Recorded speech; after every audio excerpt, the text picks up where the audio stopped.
ये कहानी मैंने आज तक किसी को नहीं सुनाई। जानता हूं सुनाऊं भी तो कोई यकीन नहीं करेगा। खुद मुझे कभी कभी शक होता है, क्या ये सब सचमुच हुआ था? जब काम नहीं होता तो बरामदे में बेंत की कुर्सी लगा के चुपचाप बैठ जाता हूं और कोलकाता की घनी शाम को ताकता रहता हूं। जब सड़क के शोर की आवाज धीमी पड़ने लगती है तो सारा वाकया आंखों के सामने तैरने लगता है। बहुत साल पहले की बात है। मैं उस वक्त मानले जेल का डिप्टी सुपरिंटेंडेंट था। मानले उत्तरी बर्मा का पुराना शहर। इसी जेल में एक बार एक खूंखार कैदी आया था। बस कुछ पैसों के लिए उसने चाकू से अपने ही भाई की जान ले ली थी। उसका नाम था पेमोंग। उम्र ज्यादा नहीं, बस 22-23 साल। बाप नहीं था। दोनों भाई दादा के पास पले बढ़े। पेमोंग स्कूल से दूर भागता था, बस चोरी छिपे दूसरों के तालाब में मछली मारना, दूसरों के पेड़ से फल तोड़ना, सिनेमा देखते रहना, ऐसे ही काम करता। पेमोंग का छोटा भाई उससे एकदम उल्टा था। पढ़ाई करता ही था, खाली वक्त में दादा के खेतों में मदद करता। हफ्ते हफ्ते भर खेत की सब्जियां बाजार ले जाकर बेचता। इस तरह उसने कुछ पैसे भी जोड़ लिए थे। एक दिन पेमोंग ने अपने भाई से कहा, भाई, मुझे 10 रुपए उधार दे दो। शहर जाना है, रेल का किराया, होटल का खर्च पूरा महीने के अंदर लौटा दूंगा तुझे। छोटे भाई अपने बड़े भैया को अच्छी तरह जानता था। पहले भी कई बार उसे उधार दिया था। एक पैसा वापस नहीं मिला और बड़े भैया लौटाएगा भी कहां से? उसका तो कोई कमाई का जरिया ही नहीं था। इसलिए बोला, पास पैसे होते भी नहीं देता। इसी बात पर बहस हुई, गाली गलौज हुई और फिर हाथापाई भी शुरू हो गई। पड़ोसियों ने आकर दोनों को अलग किया। दोनों ने एक दूसरे को धमकाया, देख लूंगा तेरा। पेमोंग का भाई तो सब भूलकर अपने काम में लग गया, पर पेमोंग नहीं भूला। एक दिन सुबह सवेरे जब भाई बाजार जा रहा था, सिर पर टोकरी में सब्जियां फल फूल लदे हुए, पेमोंग उसके पीछे हो लिया। सुनसान रास्ता, इतनी सुबह चलने वालों का भी कोई नामो निशान नहीं।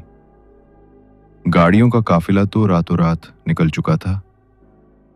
आधे रास्ते में पेमोंग ने पीछे से झपट कर अपनी भाई का गला दबोच लिया। अब कोई नहीं बचाएगा तुझे, निकाल पैसे जो तेरे पास हैं। अचानक हमले में भाई के सिर से टोकरी छिटक कर सड़क पर गिर गई। उसने खड़े होकर लड़ने की कोशिश की, पर बच न सका। पेमोंग ने कमर से छुरा निकालकर भाई के सीने में 3-4 बार घोंप दिया। खून से उसकी पजामा लाल हो गया। भाई की जेब से 7 रुपए निकाल ही रहा था कि अचानक रुक गया। सामने खड़ा था पुलिस दरोगा। दारोगा, एक ताजा हत्या की जांच करके पास के गांव से लौट रहा था। पेमोंग को रंगे हाथों पकड़ लिया। ये थी पुलिस की कहानी।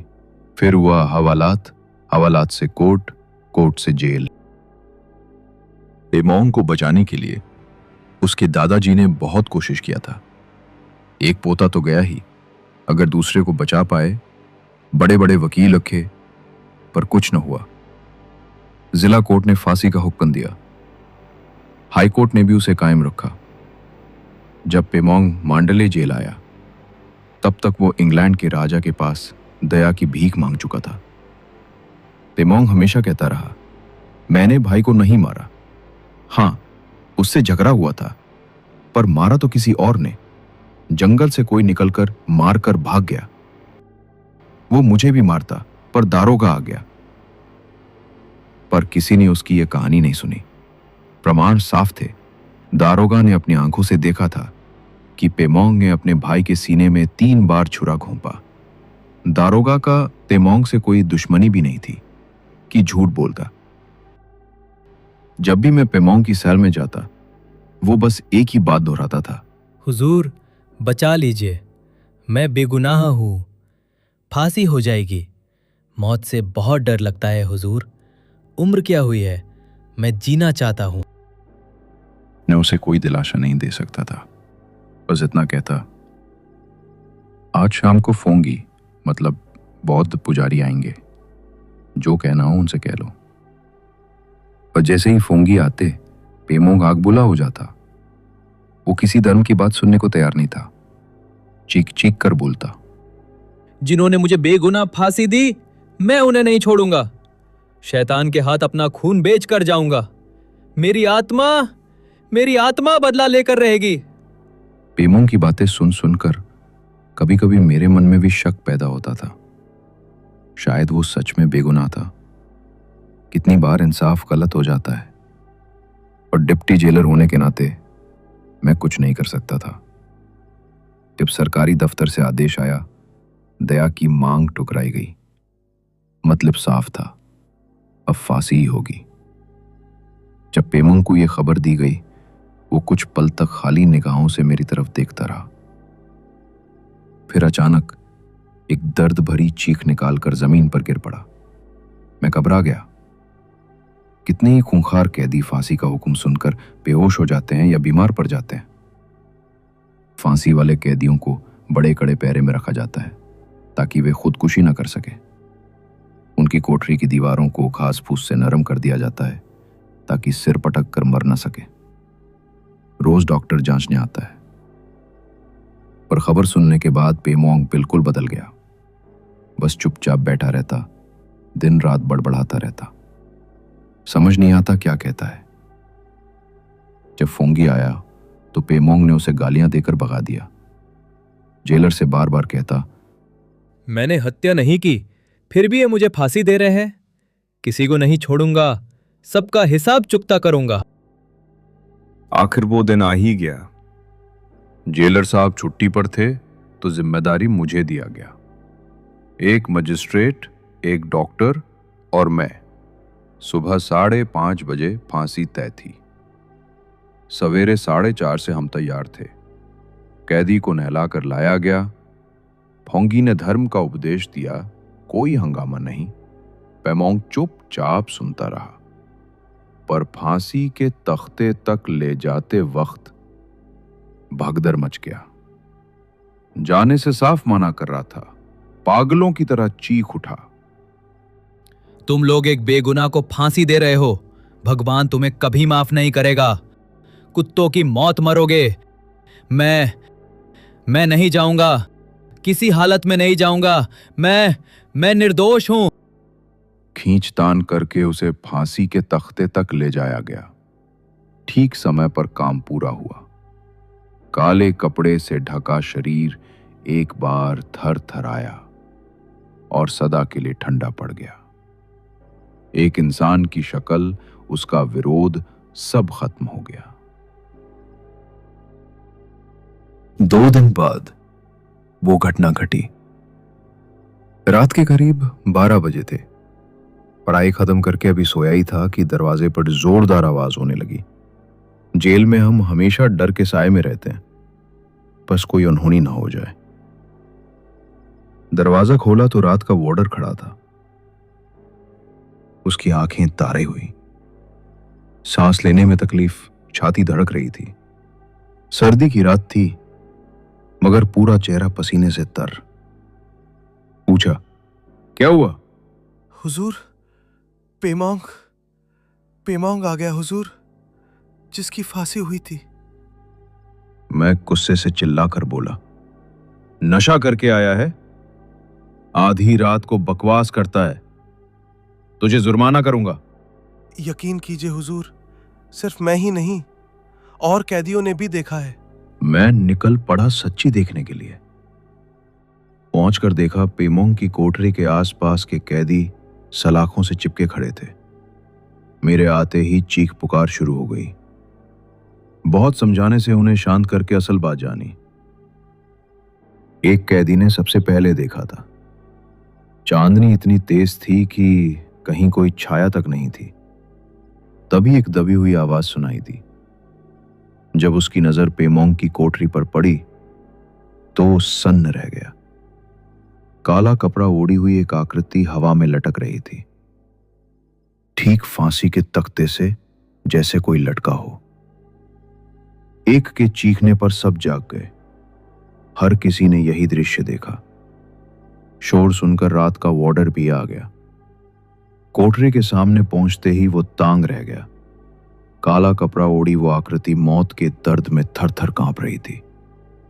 उसने एक पल भी नहीं वाया, सीधा दौड़कर मेरे दरवाजे पर दस्तक दी। मैं कोठरी के पास पहुंचा। कोठरी खाली थी, कुछ नहीं था। चांदनी होने पर भी मैंने टॉर्च चलाकर हर कोना देखा। ताला भी पूरा सही था। मैंने गुस्से में डांटा, मुर्दा इंसान वापस आता है क्या? बकवास बंद करो, सब सो जाओ। वार्डर को धमकाया, फिर ऐसी बचकानी हरकत की तो नौकरी गवा बैठोगे। अभी नींद लग ही रही थी कि इस झंझट ने मेरा दिमाग खराब कर दिया था। पता नहीं फिर नींद आएगी भी या नहीं। जल्दी से अपने क्वार्टर लौटा। मैं अकेला रहता था, अभी तक शादी नहीं की थी। दरवाजा खोलकर अंदर घुसा तो डर से मेरा खून जम गया। बाहर वाले कमरे में बत्ती जल रही थी। इसी से होकर मुझे बेडरूम जाना था। ये कमरा मेरा ऑफिस था और वहां एक कुर्सी पर पीमोंग बैठा था। आंखें इतनी फैली हुई कि लगा पुतलियां निकल आएंगी। जान निकली जा रही थी।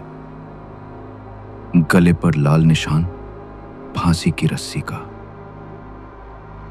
मैं कायर नहीं हूं, दुश्मन भी ये आरोप नहीं लगा सकता, पर उस पल मेरा दिल धड़कने लगा जैसे छाती फट जाएगी। पूरा शरीर ठंड ठंड कांप रहा था। हथेलियां सूखकर लकड़ी हो गई। कौन है? मैंने घुटती आवाज में पूछा। मैं पीमोंग हूं हुजूर, बहुत तकलीफ में हूं, दर्द सह रहा हूं, इसीलिए आपके पास आया। मैंने दीवार थामते हुए धीरे से पास की कुर्सी पर बैठ गया। खड़े रहने की ताकत नहीं थी।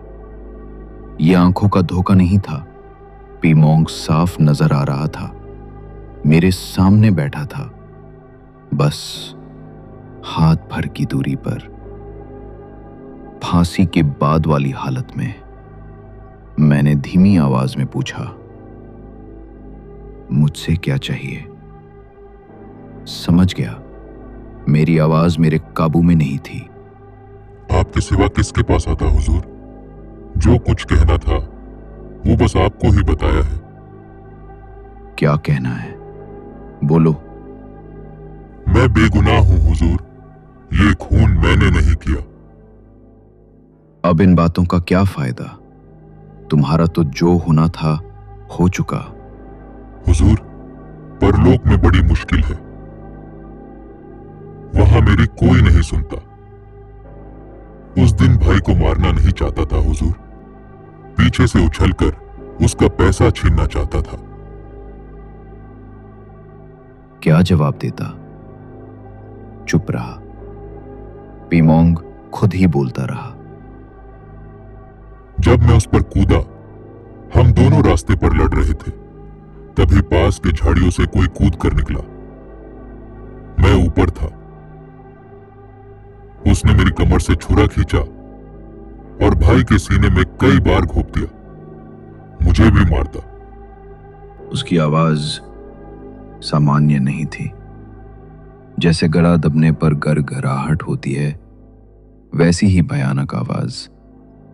बात करते ही उसकी जीभ से खून की लाल बूंदें जमीन पर टपकने लगी। मैंने कहा, ठीक है, मैं तुम्हारी बात मानता हूं।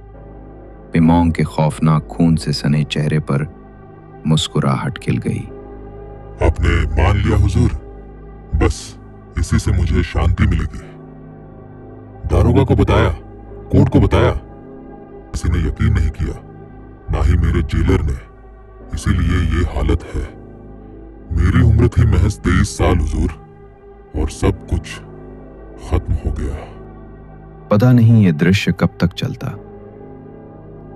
दूर जेल की घड़ी ने डंग की आवाज की। रात के 1 बज चुके थे। बाहर वार्डर के भारी जूतों की आवाज आने लगी। तभी पेमोंग खड़ा हुआ। जिन्होंने मेरी जिंदगी बर्बाद की है, मैं उन्हें नहीं छोड़ूंगा। मेरा दिल धक धक करने लगा। क्या पेमोंग अपनी इस हालत के लिए मुझे भी जिम्मेदार ठहरा रहा है? क्या मुझसे भी बदला लेगा? महसूस किया मेरी गर्दन पसीने से तरबतर हो गई थी। रुमाल निकालकर पोंछना चाहा, पर हाथों में जान ही नहीं थी। तभी कमरे में ठंडी हवा का झोंका आया, जैसे बर्फीली रात में होता है। पूरा बदन कांप गया और फिर देखा पेमोंग गायब था। कुर्सी खाली पड़ी थी। राहत की सांस लेकर उठ खड़ा हुआ। बाकी रात नींद नहीं आई। करवटें बदलता रहा। आंखें बंद करते ही वो खून से सना चेहरा तैरने लगता। सुबह उठकर मुंह पर पानी मारा, खुद को समझाया ये सब झूठ है, मेरे दिमाग का खेल है। आखिर पेमोंग का शव तो कल ही चिता पर जलाया जा चुका था। वो लौट कर कैसे आ सकता था? कैदियों का डर मेरे अंदर घर कर गया था। बरामदे में चाय पीते हुए अखबार उठाया। पहले पन्ने पर नजर पड़ते ही सन्न रह गया। जिला जज बेकर की हत्या। रात भर शयन कक्ष में मृत पाए गए। गला कटा हुआ था। हैरानी की बात, घर से कुछ भी गायब नहीं हुआ। पुलिस इस रहस्यमय हत्या की जांच में जुट गई है। चौंकाने वाला संयोग, जस्टिस बेकर की कोर्ट में ही तो पेमोंग का मुकदमा चला था। और कल रात पेमोंग ने ठीक यही कहा था, जो मेरी बर्बादी के जिम्मेदार हैं उन्हें नहीं छोड़ूंगा। सब कुछ उलझ गया। तो क्या पेमोंग की आत्मा सचमुच मेरे पास आई थी? क्या यह संभव है? अखबार हाथ में लिए बाहर के कमरे में आया। सब कुछ सामान्य था। पेमोंग आया था पर उसका कोई निशान नहीं था। पर तभी नजर पड़ी उसी टुल्ले पर जहां वो बैठा था। फर्श की तरफ देखते ही सिहर उठा। कुछ लाल बूंदे सूख कर काले पड़ गए थे। पेमोंग के शरीर से यही खून टपका था। फांसी के बाद ऐसा ही खून बहता है।